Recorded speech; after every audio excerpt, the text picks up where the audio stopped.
Figure it out. Hello, this is Adam Koralik with Figure It Out Productions. The following video is part of our Quick Shoot series. Hey guys, it's Adam here and welcome to PlayLoad. This is all my video game pickups for the month of November 2015. And as per usual, I'm going to show you guys something you kind of seen already. Just kind of remind you that I got this. I got Pierce Solar for the Sega Dreamcast. This is a brand new Dreamcast release. It's a JRPG by a company called Watermelon. Did an entire video on this. You can check that out for all the details if you want. But one thing I do want to note, when I made that video, the game was completely sold out. They have since restocked, and I'll put a link to in the description to their website. If you want to pick it up, you can. You can get the North American version, the European version, or the Japanese version. All three versions are exactly the same. They all contain the same languages. They play the same way. They're all region-free as well. It really is just a difference in aesthetics. So if you're in North America and you're like, oh, I really like, the European art style or the Japanese art style, etc., you can get that version and it'll play exactly the same way on your North American console, no problem. Just thought you should know. They're back in stock. Also did a video on these. I got a couple of reproduction carts. This is Secret of Mana 2 for the Super Nintendo and Mega Man The Wily Wars for the Sega Genesis. Basically, a company named 8-Bit Evolution sent these to me. And what they are is, this was a Japanese game translated into English, put onto a Super Nintendo cartridge, and this was a Sega Mega Drive game in Europe. I believe it also came out in Japan as well. And they basically adjusted the video frequency so it would play normally on a Genesis, put it onto a reproduction cartridge, and then made it up. So that's really very cool. If you can check them out, there's a link in the description, again, to 8-Bit Evolution, and you get, if you use this coupon code, AdamKoralik10, which I'll display right there, you get 10% off your order of any item in the store, so check that out. Also, got a couple of Wii U collector's editions. Granted, these are just the games themselves, not the collector edition part. I did an unboxing of both of these if you want to see it. Short version, Project Zero, Maiden of Blackwater, is Fatal Frame 5. Unfortunately, this game was not released physically in North America. It was released physically in Japan, and this version was released in Europe and Australia, but only in a collector's set, which is very odd. Except for, apparently, according to a number of Australians that contacted me, you can get just the standalone game in Australia, but it's very hard to find. It's actually less common than the collector's edition, which seems very strange to me. But apparently, that's how it was done. And Rodea the Sky Soldier, a game that a lot of people had a lot of hope for. A game by Yuji Naka, creator of Sonic the Hedgehog. It was supposed to be this big third-party exclusive for the Wii U. Ended up being not particularly good, because even Yuji Naka himself said, just play the Wii version. It comes with the Wii version and the Wii U version. The Wii U version apparently is just a 3DS port and is kind of a disappointing one, which is a shame. So it's recommended you play this version instead. So it's kind of an odd release in the Wii U and Wii library. Moving on. Earlier this month, I did my third-gen recap of the Nintendo Entertainment System, aka the Famicom and Famicom Disk System as it's known in Japan. And it occurred to me I had no Famicom Disk System games. So I wanted to get one just to show you guys what they look like. And, of course, they're not common here, but I found a store that I was pretty sure was going to at least have one. And much to my surprise, they had a few. But they were all pretty crap games that were cheap. They were like $1.50 each because they're nothing special. Like, this is Mahjong, Detective Club, and Ultraman Club. Yeah, they were like $1.50, something like that, per game. I have no idea if they work even, because my Famicom Disk System is missing the fan belt, so I can't actually get it working. But yeah, I really just got these so I could show you guys an example of what the games looked like. And then these, a little bit sadder story, I bought these specifically because I was interested in them and I wanted to show them to you guys and talk about them, and then I just completely forgot to do it in the video. Yeah, so this is Transformers Mystery of Convoy. Convoy is what they called Optimus Prime in the Japanese version of the show. It's really the one of the only games that the original Generation 1 Transformers had in its original run. It's a terrible fucking game, though. Not really a surprise they never brought it over here. And this, which looks like Mighty Morphin Power Rangers, isn't exactly Mighty Morphin Power Rangers. It's Super Sentai Zyuranger, which was the Japanese version of that show, where they use, when you see these characters, that's the Japanese version of the footage, but in North America they reshot it with different actors for the non-Power Ranger parts. So it's basically a completely different show. So this game plays very differently. It's not bad, but it's not surprising they would have never brought it over because it features characters that were not in Mighty Morphin Power Rangers. So moving on, I did my Xbox One, my Wii U, and my PS4 anniversary videos. So I got a couple of games for that. Halo 5. I got this for free. As I mentioned in that video, I haven't really touched it yet, though. Borderlands Game of the Year edition. I got this primarily to test the backwards compatibility aspect of the Xbox One, because this game contains 2 discs. One is the game disc and one is a bonus disc that contains all the DLC. I could not get the DLC disc to work, and to this day I still can't. However, after making the Xbox One video and talking about that, a bunch of people told me, well, the reason for that is that even Microsoft and 2K couldn't get that DLC disc to work. So what they did was, they didn't want to screw anybody. So if you have Borderlands at all, apparently the file they give you includes all the DLC already. So yeah, if you have this game and you never had the DLC, but you played on your Xbox One, all the DLC will be included for free, which is kind of a cool bonus. I picked up Shovel Knight for the Wii U.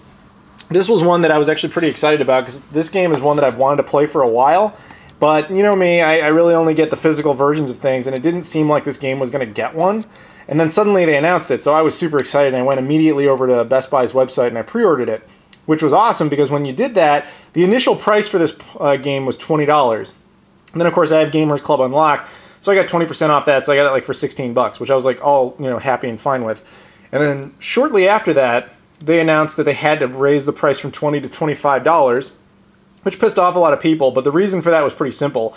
A lot of retailers, Best Buy, Target, Walmart, etc., if a game is $20 or less, they won't put it up on their shelves. They'll only put it in their bargain bins, or they won't even carry it in the store. They'll just sell it online. So they didn't want that to happen with Shovel Knight, so they had to raise it to the minimum, which is $25. But luckily for me, I got it for the price before they did that. And then I also got the PS4 version, though this was just funny. My friend bought this because he was excited about it, because he wanted to try out the game. And we ended up doing a video on this on my other channel, Game Society Pimps, which I'll put I'll put the video right there if you want to check it out. And he ended up really hating the game, which was unfortunate. It's to the point where he just gave me this because he didn't want it anymore. He kind of hides his hatred in the video, though. But yeah, he wasn't a big fan. And speaking of my other channel, I had to bite the bullet and buy this one, Leisure Suit Larry Box Office Bust. This game sucks ass, but it's comedy gold. So we did a couple of videos of this on my other channel. Again, you can check that out if you want, but that's really the only reason I picked this up. Skylanders Swap Force for the Wii U. I don't give a fuck about Skylanders, like, at all. But it is part of the Wii U set, and I do think at some point I'm going to get a full Wii U set, which means I have to include these stupid Skylanders games. So this one didn't come with the toys, because I found it used, and it was like $3, and I thought, that's fine. I know it's unplayable without the toys. I don't care. It's simply shelf fodder, which I know a lot of people will think is stupid, but fuck it. That's what I'm doing. I'm not going to spend like the rest of the money to get the toys that take up extra space for things I'm never going to use. At least with this, I can just say, it looks good on a shelf, and I'm good. So yeah, that's why I've got that. This one is kind of an odd release. I can't believe this game actually came out. This is something that was talked about a long time ago, and I figured because it was so late in the PS3 lifespan, it was just never going to happen. I mean, the PS3 is 9 years old now, and this game just kept kind of getting delayed. I mean, I had pre-ordered this, I don't know when, but it was a long time ago, man. And it just kept being this game that was like rumored to be coming out. And then in June, it actually apparently did come out. And my pre-order, Amazon basically told me, like, yeah, sorry, we ran out of copies. We can't fulfill your pre-order, but we'll hold on to it in the event that we get more copies. We'll send it to you. I was like, okay. And then out of nowhere in November, this month obviously, they just said, oh, okay, we got one, and they sent it off. And they're already sold out again. So this could end up being a very strange and hard game to find, at least in the North American library. I looked into it. The European copy is apparently much more common, but in North America, it's kind of hard to find. And speaking of strange, obscure releases, Gianna Sisters Twisted Dreams Director's Cut for the Wii U. This game really came out of fucking nowhere. I typically, like I said, I'm into the Wii U, obviously, so I keep an eye out on like the games that are coming up, because I want to keep track of what will potentially be a part of a full set one day. So you keep an eye out on what's available for pre-order.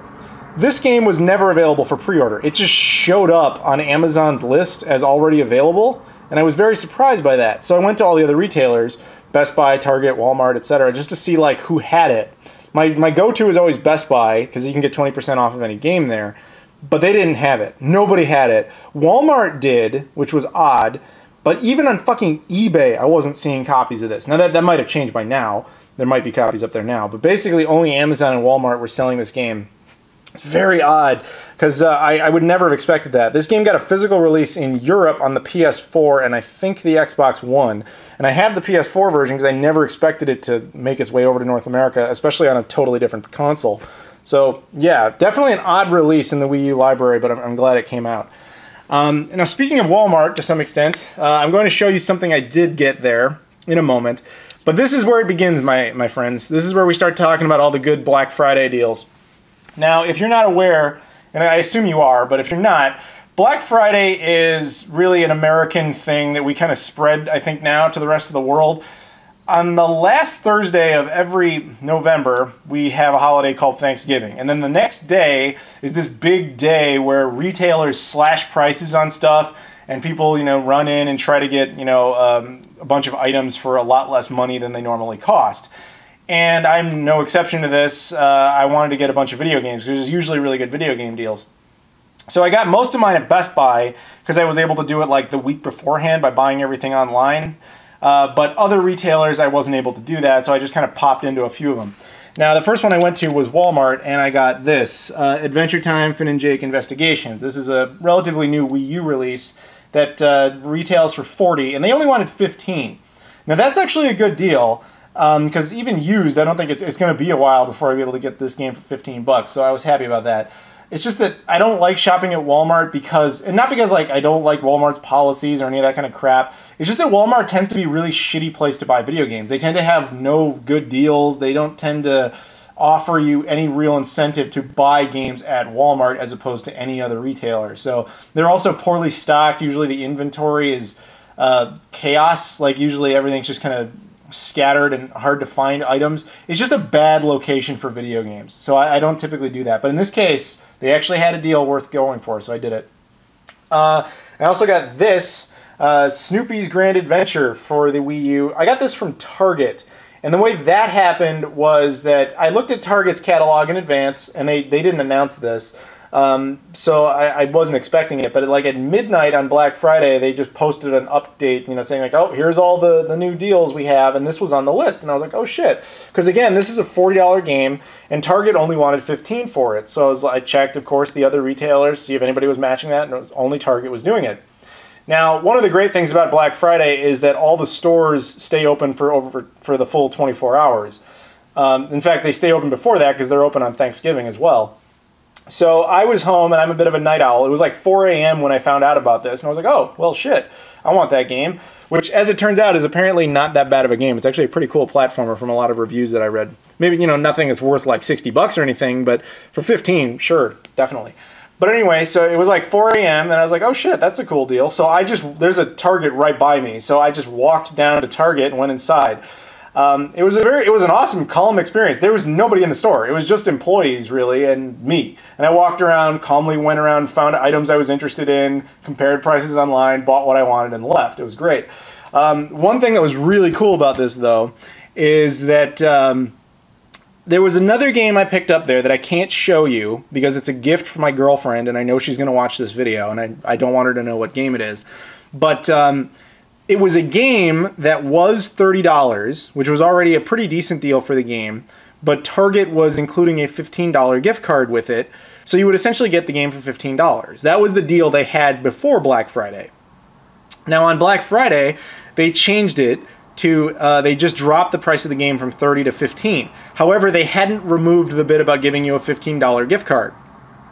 So I bought this $15 game, and they turned around and gave me a $15 gift card. You can already think about the logic of that. Unfortunately, they were smart enough to recognize that they should do a limit one per customer type of thing. But anyway, so I bought her that game, then turned around and used the $15 gift card to get this game. So it was essentially $15 for the two, which was really cool. And trust me when I say even $30 for the other game would have been a good deal, but $15 was amazing. Or really $7.50 when you think about it. But yeah, so definitely cool. And contrary to all those things I see on like Facebook and meme base and everything about how Black Friday is total insanity, I have never once seen people go nuts and like break people's backs and attack each other and shit in stores. I have never seen that, and I've been doing this for years. But anyway, now on to Best Buy. I got a bunch of stuff at Best Buy, and I know people think I must work for Best Buy or something because I talk about them like so extensively and how great they are for video games, but I don't. I have no connection to them. They just legitimately are the fucking best. So let me explain this. First up, I got a game called, of course you guys know it, Gears of War Ultimate Edition, which is just like a remake of Gears of War 1. Now, here's why Best Buy is fucking awesome for video games. Best Buy has adopted the policies of Amazon when it comes to things like price adjustments and return policy and all that kind of stuff, which is good. But, you know, of course, Amazon already does that. But they'll take a game like this, which is a $40 game at retail, right? And they introduced two separate programs. One called the Reward Zone program, whereby every time you spend, let's say, $1, you get a point, right? So in this case, you would get, let's just say again for the case of simplistic numbers, you would spend $40 and you would get 40 points. And then you would, I believe it's, you get, once you reach 250 points, you get a $5 gift card, okay? So you see how that works, it adds up. So that's one program they have in place, which is just a nice little thank you for being a loyal customer type of thing. But with gamers, they have a special separate program called Gamers Club Unlocked. Now that has two aspects to it. One, they double the amount of Reward Zone points you get. So in this case, if you bought the game for 40 bucks, instead of getting 40 points, you get 80 points. Okay? And the second thing they do is they give you 20% off of any game in the store. Brand new, day one, doesn't matter. So if this game costs $40 on day one, you're getting it for $32, which is a nice little discount right there. Plus, you're then getting, I believe it would be 64 Reward Zone points because you're just doubling the price of the game. So that's awesome. But on Black Friday, they drop the prices of games by a hell of a lot and then still honor those policies. So in this case, the game was $20. They dropped it to $20, 50% off the game. Then you get an additional 20% off, bring it down to $16. Then you get the 32 points on top of that. That's what makes fucking Best Buy awesome for brand new video games. So I got that. I got Grand Theft Auto 5, which they were charging $35 plus 20% off. Call of Duty Ghosts, which was $8 plus 20% off. Witcher 3 Wild Hunt, which I believe was $20 plus 20% off. Batman Arkham Knight, which I think was also $20, 20% off. Mad Max, $20, 20% off. Metal Gear Solid Phantom Pain, $35, 20% off. Okay, so all that already pretty good deal, right? But on top of that, I had $35 worth of Reward Zone points, which I could use on those purchases, plus a $50 gift card. So I got all this for pretty much nothing, which was fucking awesome. And that, my friends, is why Best Buy is fucking awesome for brand new video games. And my last pickup of the month, right here, Fallout 4 PS4 Pip-Boy Edition. How cool is that shit? I unboxed one of these along with my friends on my other channel, Game Society Pimps. We unboxed the PC version because my friend picked that up. And so after doing that, I was like, oh, that's kind of cool. Maybe I'll get a Pip-Boy edition. Of course, I knew full well the Pip-Boy editions are like sold out everywhere, so I wasn't really expecting that to be the case. But I walked into a Best Buy again, and they just happened to have a bunch of them on the shelves. I couldn't believe it. So I just grabbed one, and I bought it. And I got 20% off of it. So even though this thing retails like 120, I think I got it for like 95. So yeah, that's cool as shit. So awesome. I also got a few packages this month. However, I've decided to hold off on them and do a separate video in December on those packages. So stay tuned to that. So that's really it, guys. That is my pickups for the month of November 2015. And I want to thank you guys for watching, and I'll see you all later.